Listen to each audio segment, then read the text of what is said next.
C'est dans la relation que je suis blessée, c'est dans la relation que je serai guérie. Voici la thématique que je vous propose dans cette vidéo. Mais juste avant ça, eh bien, bienvenue et merci. Bienvenue aux nouveaux abonnés qui viennent petit à petit et tranquillement dans la chaîne. Et merci à tous ceux qui s'abonnent, qui partagent, qui commentent, qui mettez des pouces, donc qui faites vivre chacune des vidéos et donc la chaîne de façon plus globale. En ce moment, je ne supporte plus mon conjoint. Mes parents m'emmerdent profondément. Mes enfants, si je pouvais, je les passerais un à un par la fenêtre. Mon collègue m'exaspère au plus haut point, vous n'imaginez même pas. Et ma voisine, je vous en ai parlé de ma voisine? Celle qui se mêle constamment de ce qui ne la regarde pas. Si je pouvais, j'irais, tel un ermite, m'isoler sur une île déserte, me retrouver seule, ad vitam aeternam. Les relations, c'est compliqué. Est-ce que ça vous arrive d'avoir ce type de ressenti? D'en avoir ras-le-bol de certaines personnes, de certaines relations, et d'avoir envie de tout plaquer, de mettre un océan entre vous, de mettre un pays, un continent, de mettre la planète entière entre vous. Pourquoi pas un système solaire, dans la mesure du possible. Alors, s'isoler, c'est normal. Mettre de la distance, c'est normal, c'est sain et c'est même salutaire. Petite parenthèse, ce que je vais vous partager dans cette vidéo n'inclut pas les relations toxiques, les relations avec des personnes dites perverses, narcissiques. Bien évidemment, avec ces personnes-là, il n'y a pas d'autre solution que de mettre fin à la relation et de mettre de la distance quasiment à vie avec ce type de personnes. Donc, je ne parle pas de ces relations-là.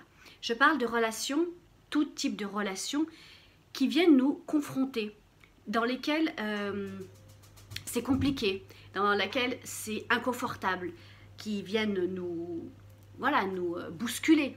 D'accord? C'est dans la relation que je suis blessée, c'est dans la relation que je serai guérie. Mettre de la distance, encore une fois, c'est normal, c'est sain et c'est salutaire.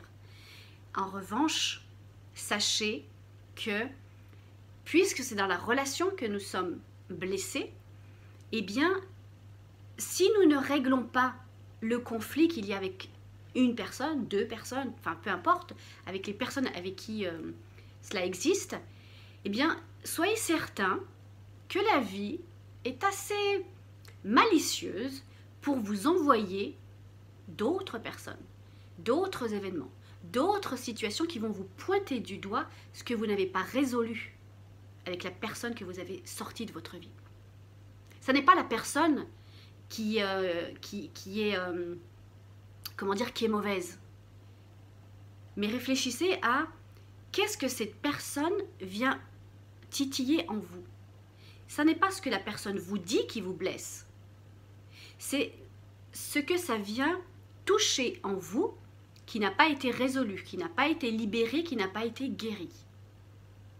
Entendez bien, ça n'est pas ce que la personne vous dit qui vous blesse.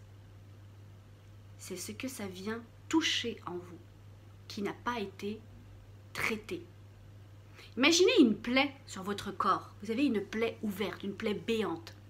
Est-ce que vous allez lui laisser le temps de cicatriser, de guérir, donc de renouveler, que votre corps se renouvelle, ou bien vous allez pointer, mettre le doigt dessus sans arrêt, et là vous allez sentir de la douleur.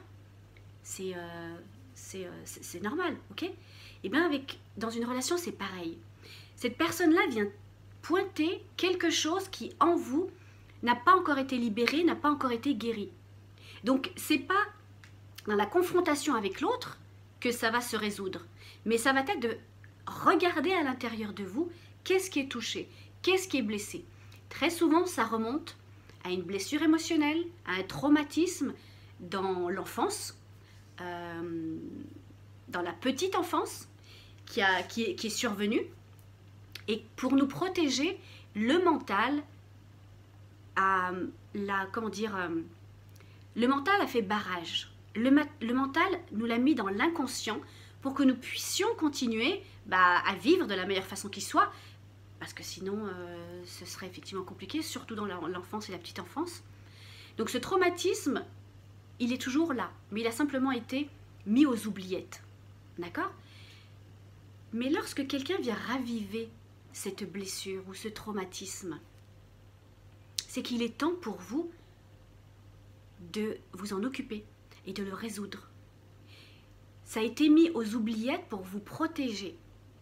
Maintenant, si ça apparaît et si ça revient au conscient, c'est que vous êtes capable de vous en occuper, mais de façon graduelle.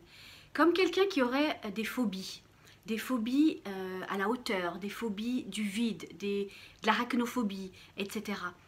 Ces personnes-là vont libérer leur peur petit à petit.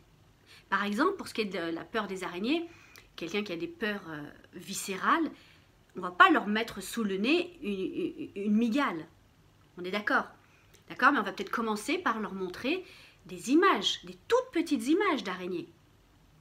Puis, peut-être, quand elles sont habituées, des images un peu plus grandes, avec différentes couleurs, différentes formes, à chaque fois que la personne est habituée.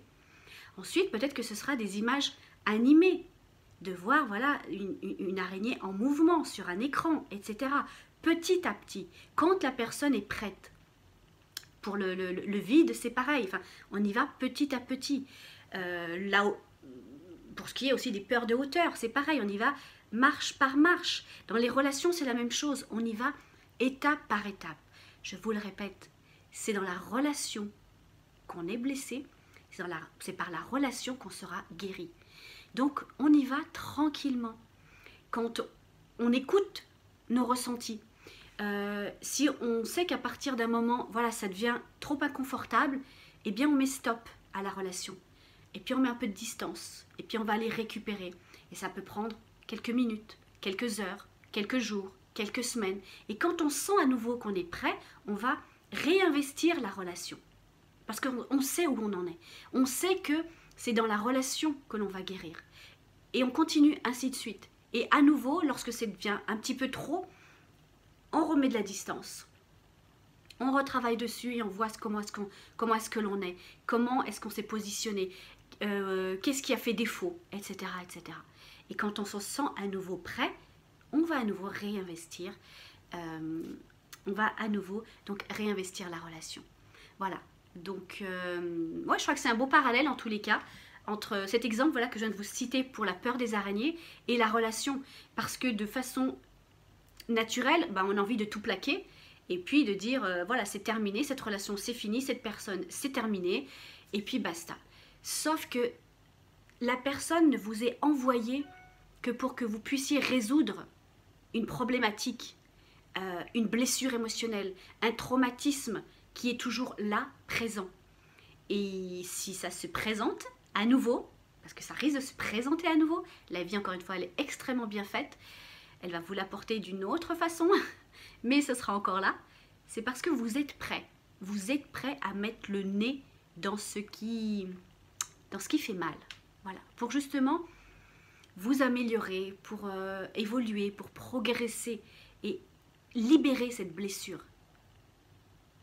C'est dans la relation que je suis blessée, c'est par la relation que je serai guérie. Mettez-moi en commentaire ce que vous en pensez. Mettez-moi en commentaire, voilà, vos expériences de vie, les choses pour lesquelles vous vous retrouvez. Comment est-ce que vous faites juste aussi pour améliorer vos relations. Je serais ravie de savoir ce que vous mettez en place pour améliorer vos relations. Et puis, n'hésitez pas encore une fois à partager, à commenter et puis à vous abonner si ça n'est pas encore fait. Voilà, je vous retrouve avec grand plaisir lors d'une prochaine vidéo. Je vous embrasse et je vous dis à bientôt.